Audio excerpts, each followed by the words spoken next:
Cordial saludo. En este segundo tema de nuestro diplomado en gestión de proyectos de asociaciones público-privadas para el desarrollo de la agroecología, estamos todavía viendo el módulo 1. El tema de hoy es el marco normativo de las APP en Colombia. Mi nombre es Mateo Andrés Serrano Medina, soy profesional en negocios internacionales y consultor en proyectos.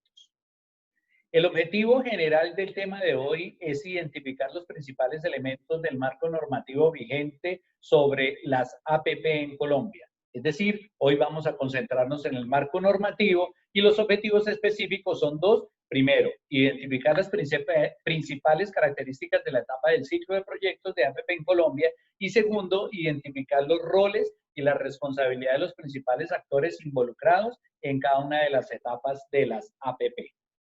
El marco normativo de las APP en Colombia, entonces, ha ido evolucionando desde la Ley 80 del 93, pasando por la Ley 650 del 2007 y terminando en la Ley 1508 del 2012.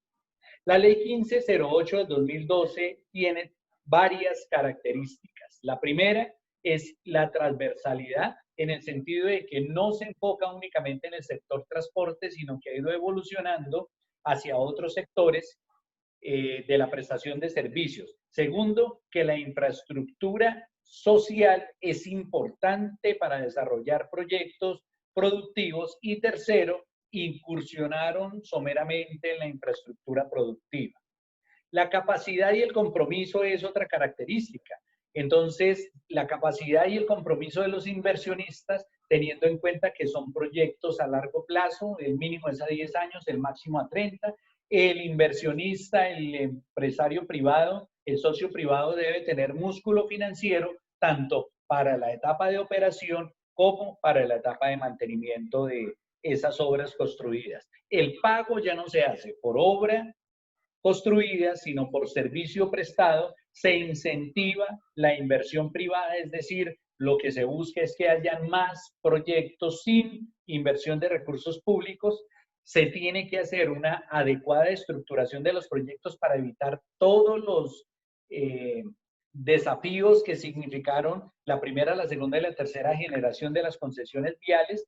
Y esa adecuada estructuración de proyectos conlleva estudios muy bien elaborados, análisis de riesgos para saber quién los puede administrar mejor y una justificación de la modalidad de contratación. No todos los proyectos deben irse a través de asociaciones público-privadas, se tiene que hacer una evaluación si es la mejor opción para la entidad territorial. El diseño institucional define roles de los actores, tanto públicos como privados, además de las funciones que debe cumplir cada uno. Los cambios del marco regulatorio en el 2012, entonces, dimensión de la innovación, pagos públicos e ingresos, lo que ocurría antes de la Ley 80, el Estado pagaba anticipos por proyectos de concesión y el pago se realizaba independientemente del cumplimiento del servicio. Después de la Ley 1508 ya esto no se presenta. Las adiciones y las renegociaciones tenían un límite máximo del 50% de la Ley 80, en la Ley 80 y del 60% en el plazo. Las adiciones después de la Ley 1508 se limitan en tiempo y recursos máximo a un 20% del valor del contrato, tanto de los recursos de capital, CAPEX, como de los recursos de operación, OPEX, en los proyectos, para proyectos de infraestructura vías de carreteras hasta el 30% y, las adiciones se limitan hasta el 20% en proyectos de infraestructura vial y hasta 30 proyectos para proyectos de infraestructura social. Los riesgos, no se hacía una eficiente asignación de riesgos, entonces todos los riesgos los asumía el sector público y el análisis después de la Ley 1508 se hace una mejor análisis y una distribución de riesgos de acuerdo a quién los puede administrar mejor. Los requisitos para la calificación de los licitantes basados en la Ley 80, basados en experiencia de construcción, pero después de la Ley 1508, basados en experiencias de inversión, se incentiva un esquema para atraer inversionistas institucionales y financieros. La Ley 1508 del 2012 también contempla, primero, un análisis del origen de los recursos privados para evitar el lavado de activos. Se ha presentado en otras países de Latinoamérica. Los recursos del proyecto se deben administrar mediante un patrimonio autónomo para evitar confundir cuáles son los recursos del proyecto y cuáles son los recursos de las entidades privadas, por aquello de que hay algunas ladinas que se declaraban en quiebra, pero sin embargo solventaban la quiebra con los recursos del proyecto. Todo esto, mejor ejemplo es los hermanos Nul. El CONFIS autoriza las vigencias futuras, el COMPES define los límites de las vigencias para ser responsables con esos pasivos contingentes, que son las deudas que otros tienen que pagar a futuro, pero con base en hechos pasados. Entonces, por eso tanto el CONFIS como el COMPES estudian muy bien la necesidad de esas vigencias futuras. Para solicitudes en adiciones de dinero o en prórrogas, el contratista paga hasta el 10%, perdón, hasta un 10% del valor de la adición y hasta el 1% del valor de contrato por prórroga cuando solicitan una prórroga en el tiempo, porque al Ministerio de Hacienda le toca hacer estudios para poder autorizar si se amerita o no la solicitud de las prórrogas, que son del 20% de concesiones viales y del 30% de proyectos de infraestructura social, no más. En los contratos se especifican los bienes muebles e inmuebles que el concesionario debe entregar al finalizar el contrato. Ustedes saben que los contratos de APP tienen un horizonte de máximo 30 años de administración del ente privado y después tienen que retornar al sector público. Normas que complementan la ley 1508 del 2012. Primero, la resolución 356 del DNP establece la metodología del comparador público-privado. Esto lo vamos a ver en el módulo 4, si no estoy mal, de cómo tenemos que hacer ese comparador para saber si la APP es la mejor opción de contratación. Los decretos reglamentarios 031 y 1553 establecen el derecho y la modalidad de retribución, los desembolsos de recursos públicos, el sistema de precalificación, las condiciones de presentación de la iniciativa privada y el RUAP como herramienta de registro de proyectos. El decreto reglamentario 1082 del 2015 reglamenta la estructuración de proyectos tanto de iniciativa pública como de iniciativa privada. La resolución 1464 dicta los parámetros para las entidades públicas para determinar si reúne condiciones para desarrollar proyectos de APP. No todas las entidades públicas pueden desarrollar este tipo de proyectos. Recuerden que deben tener garantizados tanto el desembolso de los recursos para la estructuración, si se requiere, y el desembolso de los recursos para vigencias futuras. Y la ley 1882 del 18 fortalece la contratación pública, estructura procesos de selección, fija responsabilidades de los asesores, de los interventores y de los consultores para que no ocurra lo que sucedió con el puente de Chirajara, que hubo un error de diseño y eso hace responsable solidariamente al asesor y al interventor. La cuarta generación de concesiones viales. Des en cuenta que la cuarta generación comienza a partir de la promulgación de la ley 1508 del 2012. Primero, se mejoró el nivel de detalle de los estudios, por eso son tan necesarios hacer los estudios técnicos, los modelos financieros que van a garantizar la retribución de la inversión y las metodologías de valoración de los riesgos. Los modelos de financiación del proyecto. Tercero, la metodología de valoración de riesgos. Cuarto, simplificó y estandarizó los contratos para que sea mucho más sencillo después de los estudios y diseños donde debemos, recuerden que la primera generación se concentraba en los contratos. Esta cuarta generación se concentra en los estudios y diseños y entonces simplificó y estandarizó los contratos. Establecieron el concepto de unidades funcionales para poder hacer pagos sin terminar toda la obra, pero apenas se comiencen a terminar las unidades funcionales.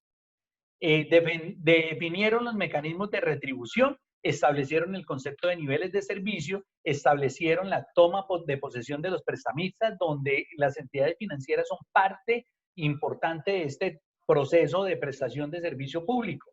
La solución de controversias a través del amigable componedor para no empantanar mediante litigios judiciales en caso de una controversia en la ejecución del contrato, y la fórmula de la terminación de los contratos se clarificó mucho más. El cambio más sustancial de la ley 1508 es la valoración de los riesgos y se establecieron dos tipos de riesgos, los que son atribuibles a los concesionarios y los que debe seguir soportando el ente público. Los que son atribuibles a los concesionarios son riesgos de construcción, ellos hacen los estudios y diseños, riesgos de operación son los que los están operando, riesgos de mantenimiento, riesgos de financiación, cambio abrupto de precios unitarios, gestión predial y algunos eventos de fuerza mayor. Esos son los riesgos que debe administrar el ente privado y por eso se exige una estructuración de proyectos muy detallada para que se cuantifiquen los riesgos en probabilidad de ocurrencia y en impacto, se administren muy bien y los asuma el ente privado. El ente público, ¿qué riesgos asume? Aspectos de fuerza mayor no asegurables, qué sé yo, inundaciones, terremotos, azonadas, demoras en adquisición de predios, consultas previas y licenciamientos ambientales, pero única y exclusivamente si no son atribuibles al concesionario. Si la gestión predial es atribuible al concesionario, la demora en adquisición de predios no puede ser un riesgo en el que incurra el ente público. Pero si el ente público es la que se va a encargar de la adquisición de los predios, esa gestión, ese riesgo en la demora tiene que asumirlo el ente público. 2 años después de implementada la ley 1508, ¿qué sucedió con las APP? Primero, mejoró el entorno regulatorio. Segundo, incorporó lecciones aprendidas de las 3 generaciones de concesiones viales anteriores. Adoptó buenas prácticas internacionales, trayendo asesores de Europa, donde estas APP son el pan de cada día, y asesores también de proyectos exitosos en Latinoamérica. Mejoró la disponibilidad de la infraestructura, mejoró la calidad de los servicios prestados y mejoró la calificación y asignación de riesgos. En los 2 años siguientes a la promulgación de la ley 1508 del 2012, es decir, al 2013 habían 20 proyectos de iniciativa pública adjudicados, 9 de iniciativa privada y 18.960 millones de dólares en ejecución. O sea que hubo un cambio sustancial en esta normatividad. Ahora, ¿cuáles son los elementos conceptuales de las APP? Primero, hay que hacer una definición internacional que se adopta en toda América Latina y el Caribe y que la promueven el Banco Mundial, el Banco Interamericano de Desarrollo, entre otros. Es un contrato de largo plazo entre una entidad pública y un privado para brindar un activo o servicio público en el que ambas partes asumen parte de los riesgos y parte de la responsabilidad de la gestión, y la remuneración del privado está vinculada al desempeño de los servicios prestados. La definición según la ley 1508, es decir, específicamente para Colombia, es muy similar. Un instrumento de vinculación de capital privado que se materializa en un contrato entre una entidad estatal y una persona jurídica de derecho privado para la provisión de bienes y servicios y de sus servicios relacionados que involucran la retención y la transferencia. ¿Cuáles son los elementos comunes? Primero, contrato entre entidad pública y privada. Segundo, un activo o un servicio público, es decir, se va a construir una obra o se va a prestar un servicio público, se asignan y se administran muy bien los riesgos, y la remuneración de la parte privada está asociada al desempeño del servicio que se está prestando. Entonces, esa definición de la APP Colombia tomó elementos de la definición que se conoce de APP a nivel internacional. ¿Cuáles son las características de los proyectos de APP? Primero, los presupuestos son muy fijos, casi que no se permiten adiciones a no ser que ocurran eventos como el de la pandemia, y una fecha de determinación determinada, es decir, no se están autorizando mucho las prórrogas. Pago cuando se presta el servicio, por eso aquello de las unidades funcionales. Una unidad funcional es parte de un proyecto, pero que está terminado en sí, sin haber terminado todo el proyecto. Por ejemplo, un tramo de concesión. Eso puede ser una unidad funcional, pero se paga cuando se presta el servicio, no cuando termine la obra. Por lo que cualquier sobrecosto, tanto en los estudios y diseños como en la operación y el mantenimiento, es responsabilidad del ente privado. El socio privado consigue la financiación y la paga, así no termine la obra. Es responsabilidad del socio privado garantizar la construcción de la obra y la prestación del servicio. La estructuración es clave porque como se paga sobre la prestación de servicio, la entidad pública debe tener muy claro lo que quiere. Sobre lo que quiere, lo vamos a ver en otro módulo, se establecen los indicadores de calidad y de desempeño de la prestación del servicio. El método de transferencias de riesgo debe ser idóneo. Hay creo que 16 métodos, y el método debe ser tan idóneo que no se perjudique ninguna de las dos partes. No es que se le estén transfiriendo riesgos al ente privado salvaguardando la responsabilidad del ente público. Lo que pasa es que se descubrió por experiencias internacionales que quien debe administrar el riesgo es el que esté mejor preparado para hacerlo. Solo se pagan los servicios si se proveen bajo conceptos de disponibilidad y desempeño, que son conceptos de calidad. Ejemplos de las APP en prestaciones del servicio, la infraestructura social. Entonces, en infraestructura de hospitales que no incluyen servicios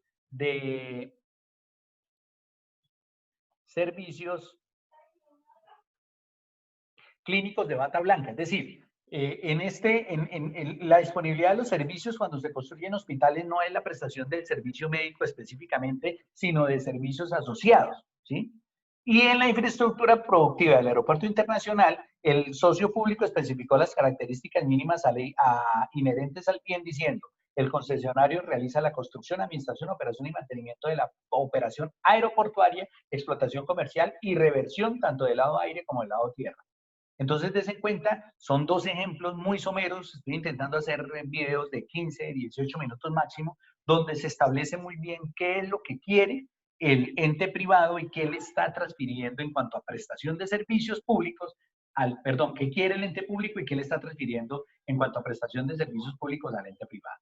Tipos de APP, dimensiones para la clasificación. Entonces, se clasifican básicamente bajo dos dimensiones.